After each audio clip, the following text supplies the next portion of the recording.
এছাড়া কোরআনে বলা হয়েছে সূরা সাজদা অধ্যায় নম্বর 32 আয়াত নম্বর 9 যে আমি দিয়েছি মানুষকে কর্ণ এবং শ্রবণ শক্তি। আরো বলা হয়েছে সূরা ইনসান অধ্যায় নম্বর 76 আয়াত নম্বর 2 আমি মানুষকে দিয়েছি শ্রবণ শক্তি, দৃষ্টি এবং অন্তর। তাই কোরআন প্রথমে শ্রবণের কথা বলছে, তারপর দৃষ্টির কথা। আর বিজ্ঞান আমাদের বলে যে মানুষের প্রথম যে বিষয় উন্নতি করে তা হলো শ্রবণ শক্তি।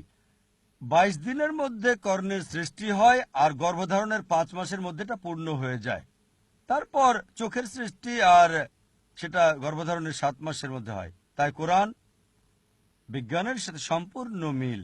প্রথমে আসে শ্রবণ শক্তি, পরে আসে দৃষ্টিশক্তি। একটা পরীক্ষা চালানো হয়েছিল। একজন মহিলা যে ছিল একজন টাইপিস্ট আর সে একটা শিশু জন্ম দিল।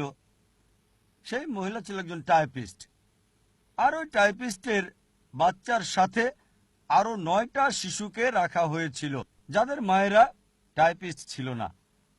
আর যখন টাইপরাইটিং শব্দ করা হলো, সব শিশুই কেঁদে উঠল টাইপিস্ট মহিলার বাচ্চাটি বাদে। কারণ টাইপিস্ট মহিলার বাচ্চাটা মায়ের পেট থেকে টাইপের শব্দ শুনে অভ্যস্ত ছিল।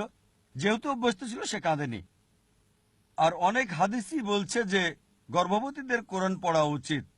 এখন বিজ্ঞান নিশ্চিত করছে যে মা গর্ভবতী হলে গর্ভবতী নারী যা দেখে, যা শোনে, যা করে, তার একটা প্রভাব সন্তানের উপর পড়ে।